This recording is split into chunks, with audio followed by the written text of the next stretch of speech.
Imagine this. Your father dies on a Tuesday. By the following Monday, your stepmother has already called an estate sale company. By the end of that month, his business, the one he built with his own hands over 30 years, is sold. His boat is sold, his tools are sold. Even his father's old pocket watch, gone, sold to a stranger for $11 at a folding table in the driveway. She didn't wait for the grief to settle. She didn't wait for the will to even clear probate. She just sold everything, piece by piece, like she was racing a clock only she could hear. But here's what she didn't know, what none of us knew, until 3 months later, standing in a locked workshop with a crowbar in my hand and a key hidden inside my mother's old recipe book. My father had a secret, and it was going to make every single thing my stepmother sold completely, legally, meaningless. My name is Elena, and this is what my father left behind, hidden in a wall, waiting 7 years for someone smart enough and patient enough to find it. Stay with me until the end, because the last 60 seconds of this story are going to change how you see everything that came before it. My dad, Robert, built a furniture company from a single rented garage when he was 26 years old.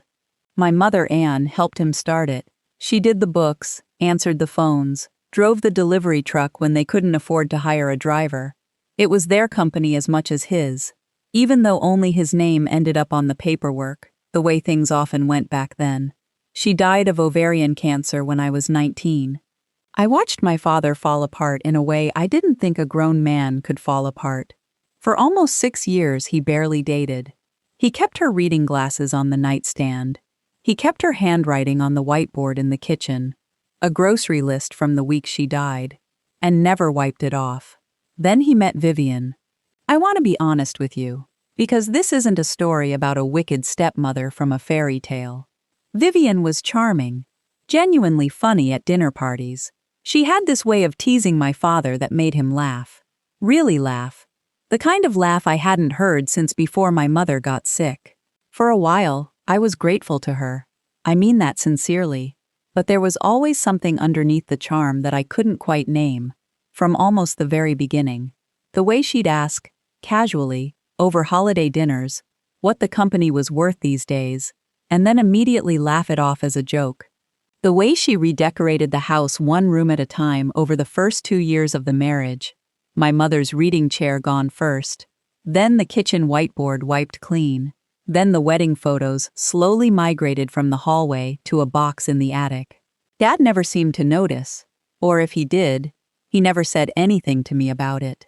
I brought it up exactly once, at a birthday dinner, gently.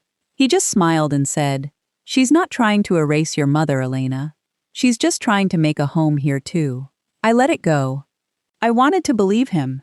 I remember one specific afternoon, maybe 2 years into the marriage, when Vivian asked my father if it wouldn't just be simpler for her to handle the household bills, since he was so busy at the shop. He agreed without much thought. Small decision. The kind of small decision nobody remembers making until years later, when you're trying to piece together exactly how someone ended up with their hand on every account in the house. Looking back, that afternoon was the first domino, though none of us knew it yet. I also remember, much further back, sitting on the workshop floor as a little girl, while my mother sanded down a tabletop and my father cut boards to size, both of them laughing about some order that had gone wrong that week. That workshop wasn't just where he built furniture. It was where the two of them built a whole life, board by board, argument by argument, laugh by laugh. I think that's part of why, years later, it never occurred to me that the workshop might be hiding something. It felt too sacred for secrets.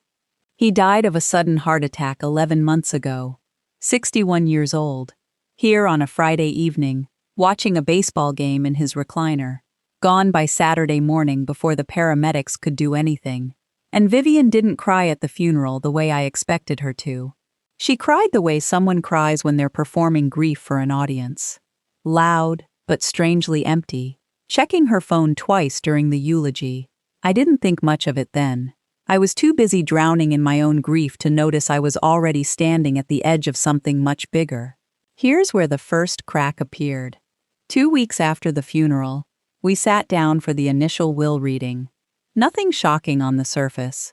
The house and the majority of the liquid assets went to Vivian, which was expected, since they'd been married 7 years. I was left the lake cabin my mother and father had bought together, before Vivian, along with a modest life insurance payout. What struck me wasn't what the will said. It was what Vivian did the moment the lawyer finished reading it. She didn't ask a single question about the business. Not one. My father had spent 30 years building that company, and his own wife, sitting 3 feet away from the attorney, didn't ask what would happen to it, who would run it, or what it was even worth. At the time, I thought maybe she just wasn't a business person. Looking back now, I understand exactly why she didn't ask. She already thought she knew. Wait, it gets crazier from there. 9 days after the funeral, 9 days, Vivian called an estate liquidation company, not to sort through Dad's things respectfully, to sell them, fast. I found out because a neighbor called me, confused, asking if I knew there were strangers walking through Dad's workshop, pricing his power tools. I drove over immediately. Vivian met me at the door with a smile that didn't reach her eyes. "I just think it's healthier to move forward," she said. "Your father would want me to take care of myself." Take care of herself. With his tools, with his boat, with the business he'd spent 30 years building. I asked her to wait. Just wait until the will cleared probate, until we knew exactly what belonged to who. She said probate could take a year, and she wasn't going to put her life on hold for paperwork. I remember standing in that driveway, watching a man haggle her down from $60 to $40 for my father's grandfather's toolbox, a toolbox that had survived 3 house moves and 40 years, and thinking, something about this doesn't add up.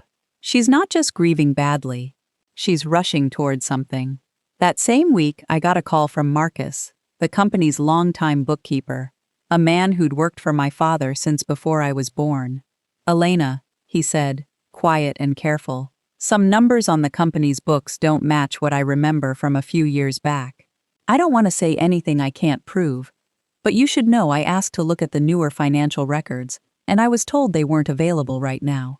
I didn't understand what that meant yet. I just knew it was one more thing that didn't add up. A few days after that call, I was helping Vivian box up some of Dad's smaller belongings. She'd asked me to, mostly I think, to keep me occupied and out of the way of the sale. When I found his old cell phone in a drawer, the one he'd stopped using 2 years earlier after upgrading, it still had a small charge left. I turned it on out of nothing but sentimentality, expecting old photos. Instead, I found a folder of drafted text messages to Walt that were never sent. Half-finished sentences, the kind you write and delete when you're not ready to say something out loud yet. One of them just said, "I think I need to move things before it's too late." Don't know how to tell E without scaring her. I sat in his closet for 20 minutes with that phone in my hands, not fully understanding what I was looking at, but understanding, for the first time, that my father had been carrying something heavy and private for a very long time. The one place Vivian never let the estate company touch was Dad's private workshop, behind the main garage. She told them to leave it for absolute last. "Nothing valuable in there," she said, "just his old junk." That struck me as strange, because that workshop was the one place my father spent every single evening of his life for as long as I could remember. If there was one room in that house that actually mattered to him, it was that one. A week later, I got a call from a man named Walt, my father's original business partner from decades ago, back when the company was still just 2 guys and a rented garage, long before Vivian, long before any of this. He'd heard about the estate sale through a mutual friend and sounded almost panicked on the phone. "Elena," he said, "tell me she hasn't touched the workshop yet." "No," I said. "Why? What's going on, Walt?" There was a long pause, long enough that I thought the call had dropped. "Your father told me something, about 6 years ago," Walt finally said. "He made me promise not to say anything unless something happened to him. He said if that day ever came, I needed to make sure you found the safe before anyone else did." I didn't even know my father owned a safe. In 30 years of walking in and out of that workshop, I had never once seen anything that looked like a hiding place. "What's inside it?" I asked. Walt hesitated again. "I don't know exactly. He never told me that part. He just told me it mattered more than anything he owned on paper. And Elena, he told me not to trust anyone who was in a hurry to sell that company." Wait, it gets crazier still. Walt told me my father had started acting strange about 7 years earlier, right around the time he married Vivian. He became secretive about the company's finances in a way Walt had never seen from him before. He moved certain records into his own name only, quietly, without telling the bookkeeper why. And at one point, according to Walt, my father said this sentence, word for word, over a beer at their old diner. "I don't think she married me for me." Walt said he laughed it off at the time, told my father he was being paranoid. Now, sitting in my car outside that workshop, I didn't think it sounded paranoid at all. I went to the workshop that same night. Vivian was out, at dinner with friends, the kind of dinner she'd started having 3 or 4 times a week since the funeral, always dressed a little too nicely for just friends. I let myself in with the spare key I'd had since I was a teenager, the one she didn't know I still carried. The workshop looked exactly like Dad left it, sawdust on the floor, a half-finished chair on the workbench, his reading glasses, folded, sitting on a shelf, like he'd just stepped out for a minute and would be right back. I looked everywhere, under the workbench, behind the tool cabinets, inside an old military footlocker that turned out to hold nothing but faded photographs and my mother's old sewing patterns. A moment that gutted me all over again, finding pieces of her I didn't know still existed, but not what I was actually looking for. I almost gave up. I sat down on his old work stool, exhausted, and that's when I noticed something small. A section of the back wall that didn't quite match the wood grain of the rest of the room. A seam, almost invisible, unless the flashlight caught it at exactly the right angle. I pushed. Nothing happened. I pushed harder, along the edge, the way you'd test a door that's been painted shut, and the wall clicked, and swung open, just slightly, just enough to see the edge of a metal safe hidden inside, gray and heavy, and completely out of place in a room full of sawdust and old tools. I didn't have the combination. Walt didn't have it either. My father never told him the numbers, only that the safe existed and that it mattered. I tried the obvious ones first. My birthday, my mother's death date, my father's own birthday. Nothing worked, and every wrong guess made my hands shake a little more. It took me 2 more weeks of quiet searching to find the real combination, written, of all places, inside the spine of my mother's old recipe book, the one Vivian had never bothered to look through because it wasn't her style of cooking. 6 digits, in my father's handwriting, tucked into the binding of a recipe for the pot roast my mother used to make every Sunday. My mother's birthday. He'd hidden the key to his biggest secret inside the one object in that house that still, quietly, belonged only to her. I went back to the workshop on a night Vivian had another one of her dinners. My hands were shaking so badly it took 3 tries to get the dial right. The door clicked open. Inside wasn't jewelry. It wasn't cash. It was documents. A thick folder, carefully organized with color-coded tabs the way my father organized everything, and a sealed envelope with my name on it in his handwriting. I sat down right there on the workshop floor and opened the folder first. And this is the part where everything I thought I understood about the last 7 years turned out to be wrong. 6 years before he died, my father had discovered that Vivian forged his signature on a joint investment withdrawal, quietly moving $40,000 out of an account and into one only she controlled. There was a printed bank statement in the folder, with his own handwritten note in red pen circling the signature. This is not my handwriting. He never confronted her. Instead, he did something much quieter and much smarter.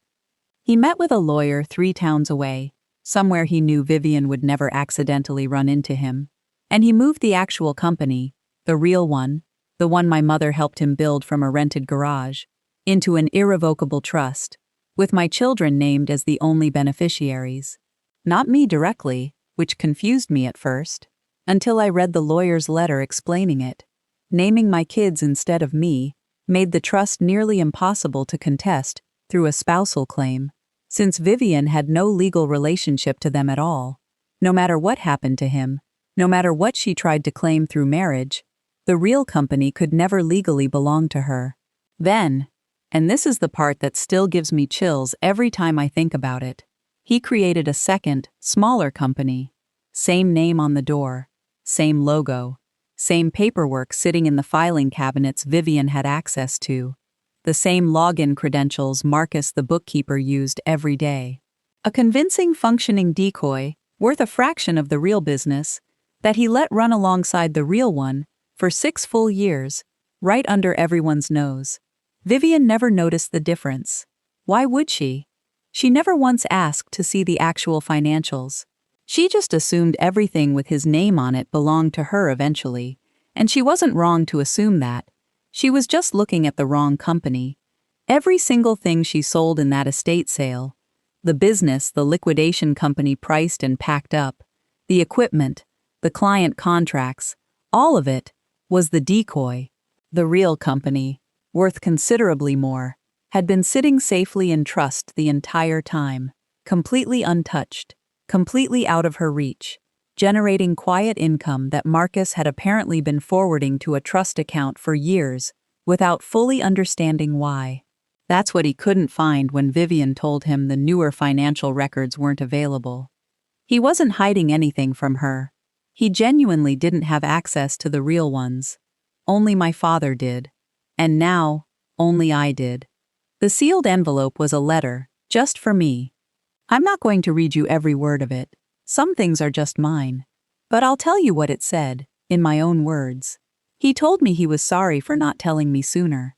He said he didn't want my last years with him to be poisoned by suspicion, watching me carry the same quiet fear he'd been carrying since he found that forged signature. He wanted our time together to still feel like family. Sunday dinners, birthday parties, ordinary afternoons, even while he was quietly, methodically protecting what actually mattered underneath all of it.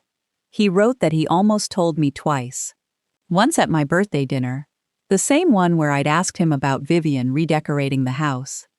He said he watched my face that night and decided I already had enough grief sitting on my shoulders, and he wasn't going to add, "Your stepmother might be dangerous," to the pile.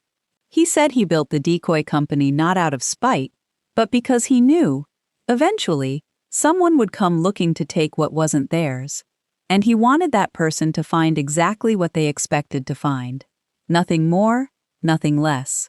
A convincing door with nothing behind it worth guarding. And he said the real inheritance was never the business, or the money, or the tools in that workshop. It was making sure that when the truth finally came out, I'd be the one standing there to find it. Not lost in it, not blindsided by it, but standing exactly where he'd quietly built a path for me to stand. I read that letter 3 times before I could make myself stand up off that workshop floor. I brought everything to our family attorney the following week: the folder, the bank statement with the circled signature, the trust documents, the whole story from Walt. It took another 6 weeks of quiet legal work before Vivian was formally notified. When she found out, when the lawyers laid it all out for her across that conference table, she didn't scream. She didn't cry the performance cry from the funeral. She just sat there, very still, her manicured hands flat on the table, and asked one question. How long did he know? 6 years, I told her. He'd known for 6 years, and he never once let it show. She tried, briefly, to argue that the decoy company's sale proceeds should still count toward her share, since she'd sold it in good faith, without knowing it wasn't the real one. Our attorney reminded her, calmly, that the forged signature on that old investment withdrawal was still sitting in evidence, and that pursuing a bigger legal fight might open a door she very much did not want opened. She dropped the argument within the hour. The forged signature evidence was enough for our family's attorney to pursue a legal claim against what she'd already taken from that joint account, and enough to make sure the sold decoy assets stayed sold, exactly as my father intended. But nothing further of the real company ever passed through her hands. The trust held, exactly the way my father designed it, 6 years before anyone else even knew there was a war going on. She moved out of the house 4 months later. I don't know where she is now, and I've stopped wondering. I called Marcus the same week the truth came out, mostly because I owed him an explanation for months of confusing, half-answered questions. He was quiet on the phone for a long moment, and then he said something I still think about. "Your dad used to tell me, back when we were young, that the smartest thing you can do in business is let people underestimate what you're protecting." He said it like a eulogy, and in a way, I think it was one, not for my father's life, but for the last quiet, careful project he ever built. I go back to that workshop sometimes, even though the tools are gone, and the chair he never finished is still sitting half-built on the bench, exactly where he left it. I sit in the quiet and I think about a man who spent 6 years quietly outsmarting the person sleeping in his own house, not out of anger, but to protect the people he actually trusted, in the only way he knew how. My father never got to see the safe found. He never got to watch Vivian's face when the truth finally came out across that conference table. But he knew, somehow, that I would be the one to find it eventually. He built that trust in me before he ever built the hidden wall that held it. The real company is still running today, quietly, exactly the way he left it. My mother's original vision, still intact, still ours, still completely untouched by everything Vivian tried to take. Marcus still runs the books. My kids will inherit something real one day, something with 30 years of my mother's fingerprints still on it. It's been a year now since I found that safe. Some days it still doesn't feel real. That a man who spent his evenings quietly sanding down chairs in a dusty workshop was, at the exact same time, outmaneuvering someone in a way that would have made a corporate lawyer proud. But that was my father, quiet on the outside and fiercely protective underneath, right up until the very last thing he ever built for us. If someone in your life has ever tried to take something that wasn't theirs to take, I hope you find your version of that safe. I hope the truth finds its way to you, the way it found its way to me. Even if it takes 6 years, even if it's hidden behind a wall you have to search for with your bare hands in the dark. Have you ever discovered a secret after losing someone that changed everything you thought you knew about them? Tell me in the comments. I read every single one, and I always respond. If this story moved you, subscribe to She Stood Alone. This is a place for real stories about the people who stood their ground when no one else would, and found out later they were never as alone in it as they felt. I'll see you in the next